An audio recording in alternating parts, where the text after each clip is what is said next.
In einem Wald in der Eifel stehen diese verlassenen Gebäude.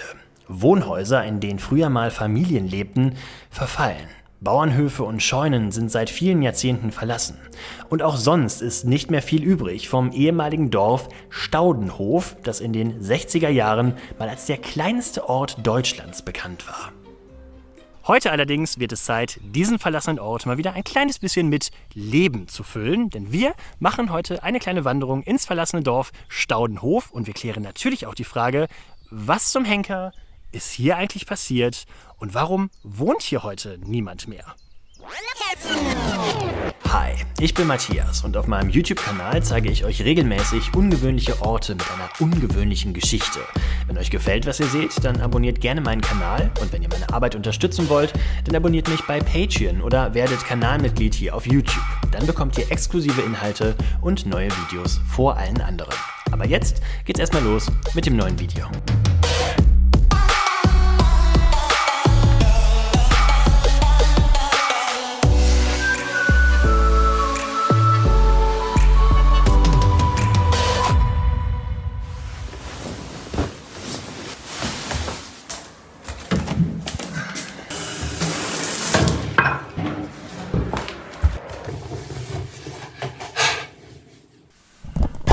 Freunde, guten Morgen.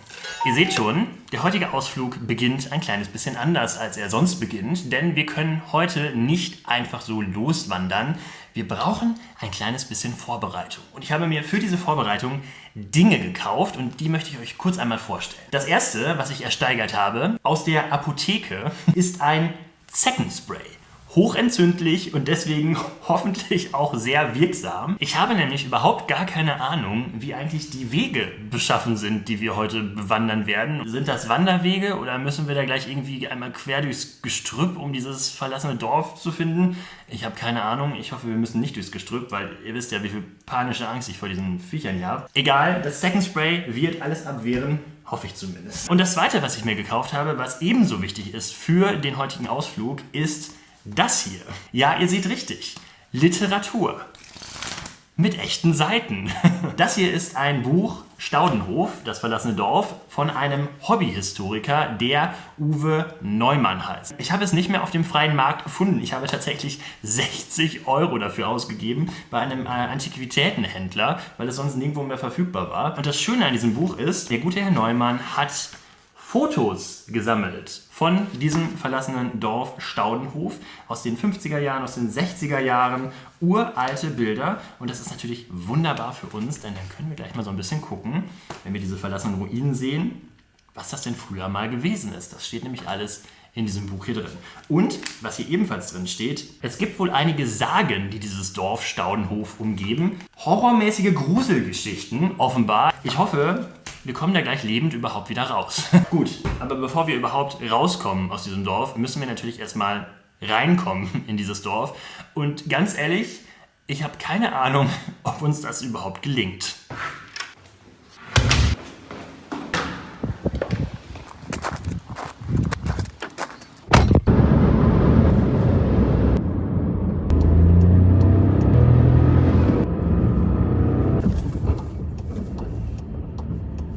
Dem Streckenverlauf 3 Kilometer folgen.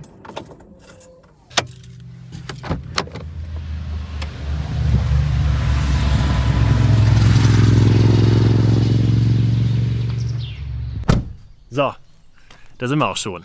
Hier müssen wir das Auto stehen lassen, denn von nun an geht es einmal quer durch den Wald. Und ich sag mal so, bislang sieht es ganz gut aus. Ich bin bislang der Einzige, der hier steht. Also Staudenhof ist offenbar kein monstermäßiger Touri-Hotspot. Das ist schon mal sehr gut. Ja, das Problem ist nur, es gibt irgendwie 2 Wege, die ins Dorf führen. Und zwar einmal der hier. Das ist so eine Art, ich glaube, Förster-Durchfahrt. Keine Ahnung. Wo wir natürlich nicht mit dem Auto durch dürfen, klar. Aber da kommt man offenbar auch irgendwie mit dem Auto her. Das heißt, ausgebaute Wege. Und der andere Weg ist hier vorne und laut Google Maps kommt man mit beiden Wegen ans Ziel. Und der da ist etwas kürzer. Das heißt, wir nehmen natürlich den da. Ich weiß allerdings nicht genau, was das bedeutet. Ob das bedeutet, dass wir jetzt da gleich einmal quer durch den Busch müssen oder extrem steil berghoch. Ich habe wirklich keine Ahnung. Wir werden das jetzt gemeinsam herausfinden.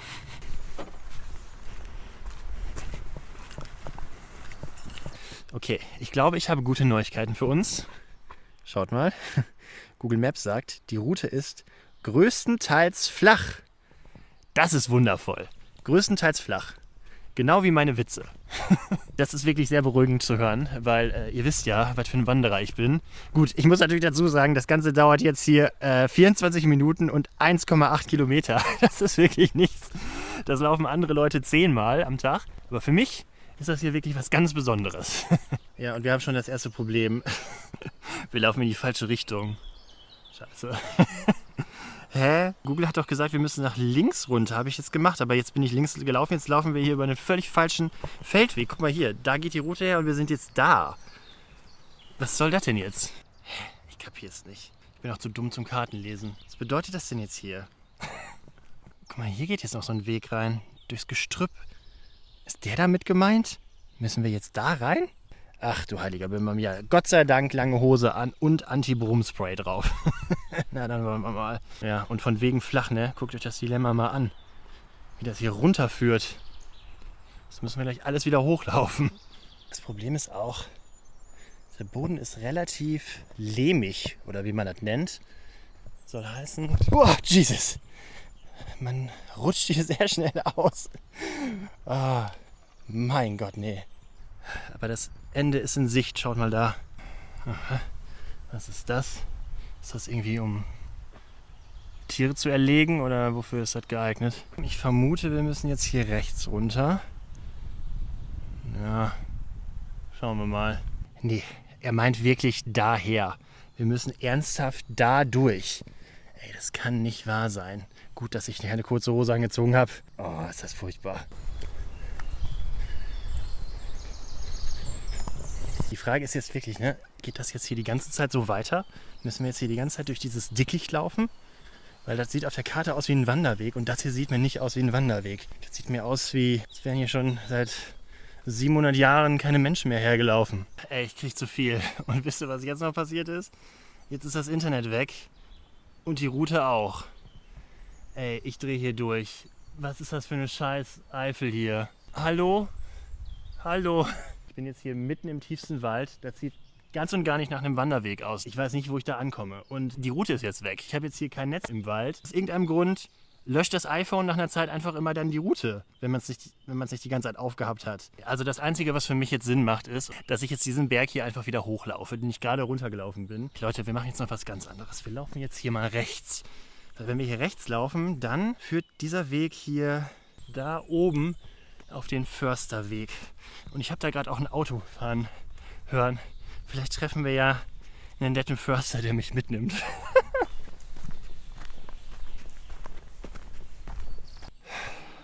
Freunde, wir haben es tatsächlich geschafft. Da hinten, seht ihr ihn? Das ist der Forstweg. Ach, Gott sei Dank.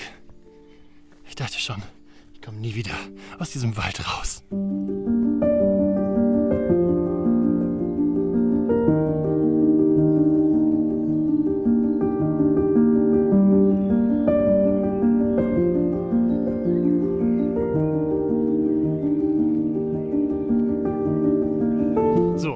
Ab jetzt dürfte eigentlich nichts mehr schief gehen. Ich bin jetzt wieder auf dem Forstweg. Oh mein Gott, ey, das war ein Gekraxel. Und ich habe auch gerade noch mal ein kleines bisschen LTE in der Luft abgefangen. Und wir müssen diesen Forstweg einfach nur immer weiterlaufen, bis es nicht mehr geht. Und dann kommen wir ganz automatisch zum Dorf. Ich weiß nicht, warum ich jetzt unbedingt wieder die Abkürzung von 1,8 Kilometern nehmen wollte. Es war ein riesiger Fail und ich hätte mich fast verlaufen in diesem monströsen Dschungel hier. Ja, jetzt machen wir es auf dem sicheren Wege. Freunde, guckt mal da. Oh mein Gott, da ist ein Haus. Das muss es sein. Das ist offenbar das Dorf Staudenhof. Mein Gott, ist das hier romantisch, wie das hier blüht. Leute, ich hätte es echt nicht gedacht nach dem Fail am Anfang, aber wir haben es tatsächlich geschafft. Wir sind ganz offensichtlich im verlassenen Dorf Staudenhof. Schaut mal hier. Da sind schon die ersten Gebäude zu sehen und ich bin völlig allein. Hier ist kein anderer Mensch. Ja, ich würde sagen, dann begeben wir uns doch mal auf eine kleine Entdeckungstour.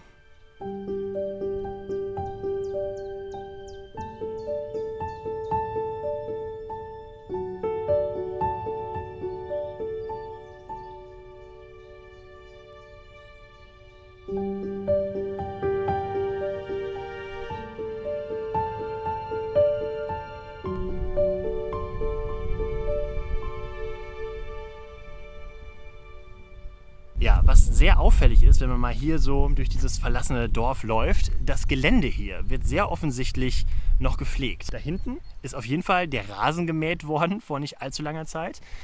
Und hier sind natürlich überall so Baugerüste zu sehen, die bestimmt nicht ohne Grund da aufgestellt wurden. Ganz bestimmt, weil diese Häuser hier stark einsturzgefährdet sind. Die sind auch alle krumm und schief. Also wirklich, da würde ich keinen Fuß reinsetzen. Und da hinten ist auch so ein Holzgerüst zu sehen. Ich weiß gar nicht, wofür das gedacht ist. Ist das vielleicht dazu gedacht, um dieses Haus zu stützen, dass das nicht umfällt oder so? Sieht alles ein kleines bisschen gefährlich aus.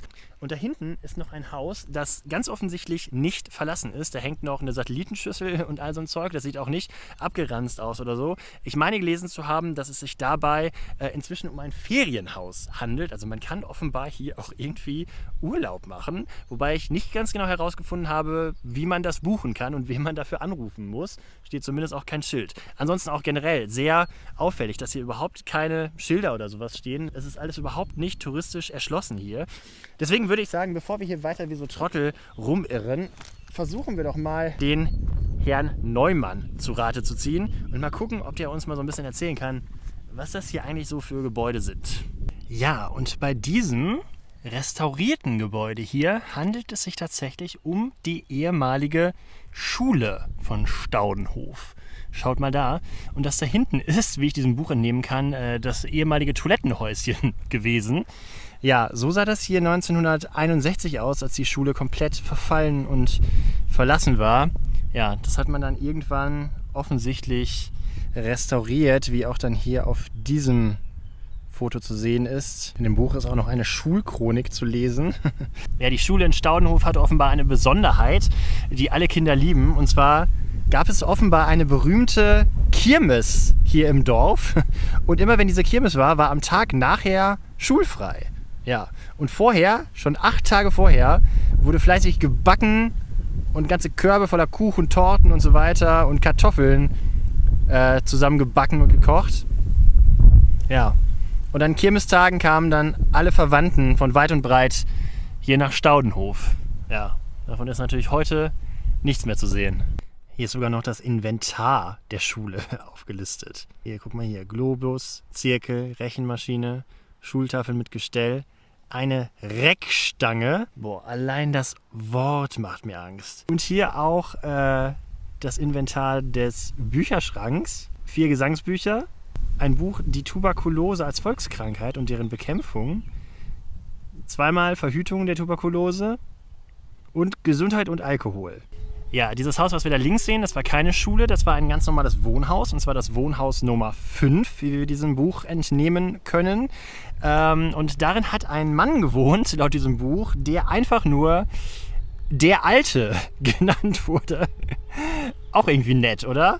Ja, und irgendwann wurde es dann verschenkt, im Jahre 1851 wurde es verschenkt. Ja, und im Jahre 1864, ganz offensichtlich, ist dann der letzte Bewohner ausgezogen. Kann das sein? Kann es sein, dass es schon so lange leer steht? Ja, dieses Gebäude mit dem Blechdach, das war damals das Gebäude Nummer 12, wie hier steht. Und es hat dem Herrn Heinrich gehört und es war offenbar ein Schuppen. Also kein Wohnhaus oder derartiges. Und offenbar hat hier früher auch davor noch so ein kleinerer Schuppen oder sowas gestanden da. Der ist inzwischen abgerissen worden. Ganz grundsätzlich sind in diesem Buch hier noch ganz viele weitere Gebäude zu finden, die hier heute alle gar nicht mehr zu sehen sind. Also dieses ganze Dorf hat offenbar mal aus 12 Gebäuden bestanden. Heute sehe ich hier gerade mal 1, 2, 3, 4, 5, 6, 7 oder 6,5. Das da hinten ist kaum noch vorhanden.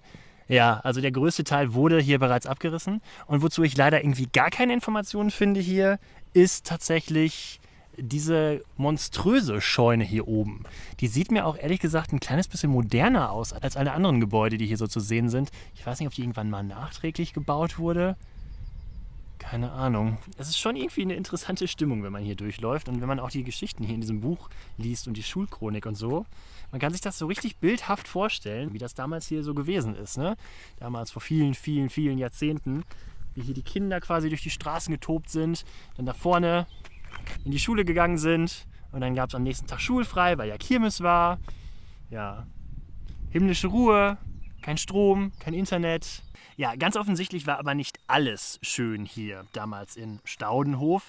In diesem Buch sind auch sehr viele Sagen und Geschichten zu finden, wo nicht so ganz klar ist, ob die wirklich stimmen oder ob das einfach nur Erzählungen sind. Unter anderem soll auch schon die Entstehung dieses Dorfes sehr spektakulär abgelaufen sein, wie in der Schulchronik nachzulesen ist. Demnach gab es damals hier einen Grafen von Neuerburg von Henfer und der hatte angeblich eine Tochter, die sich, Zitat, verfehlt hatte, was auch immer das bedeuten soll, keine Ahnung, wahrscheinlich hat sie irgendwie Mist gebaut oder mit dem Diener geknutscht oder so, keine Ahnung, niemand weiß es so genau. Und zur Strafe hierfür wurde sie verbrannt und dann an einem entlegenen Ort in einer Hütte beigesetzt. Ja, und dieser entlegene Ort, das war wohl damals Staudenhof. Ja, und diese Grafstochter hatte wohl mehrere Nachfahren, die sich dann hier angesiedelt haben. Und so ist dann dieser Ort Staudenhof damals wohl entstanden, zumindest laut dieser Erzählung.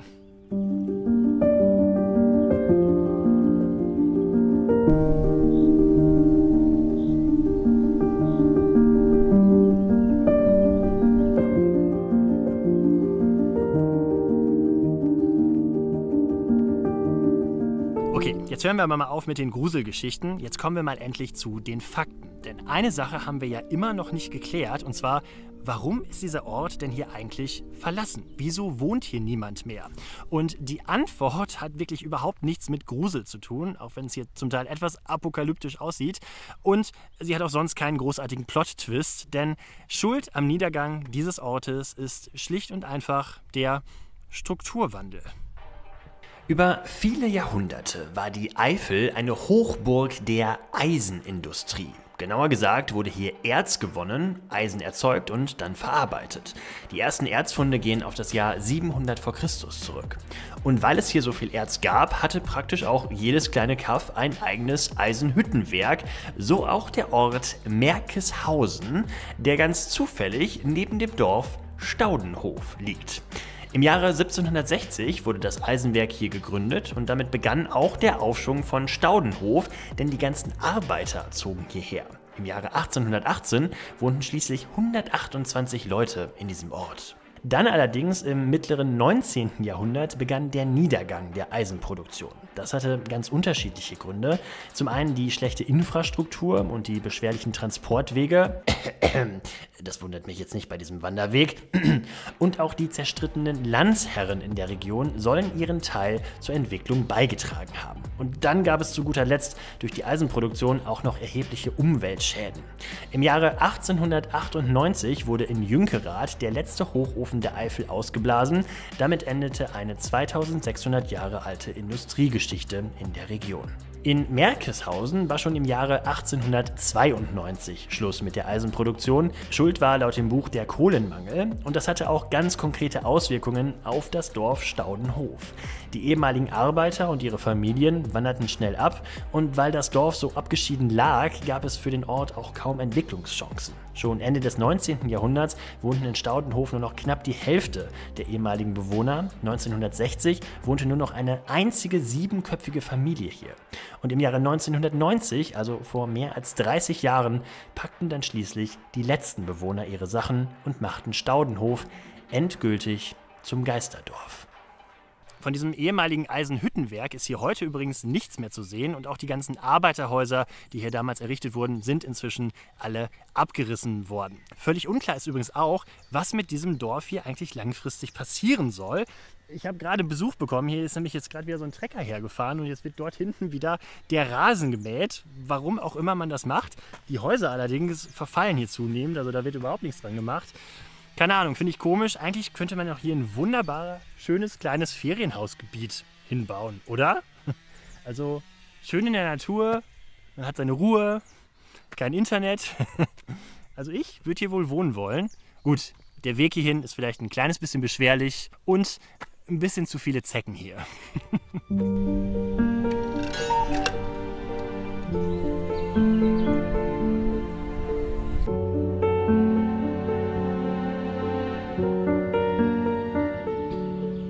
So, ich werde jetzt diesen ganzen Weg, den ich eben runtergelaufen bin, wieder hochlaufen müssen. Und das Beste an der Sache, ich werde es euch ersparen. Ja, seid froh. Ich verabschiede mich jetzt und ich hoffe, euch hat dieses Video gefallen. Wenn dem so ist, dann lasst doch gerne mal einen Daumen nach oben da. Ihr könnt natürlich auch diesen Kanal abonnieren und die Glocke drücken, dann verpasst ihr kein weiteres Video.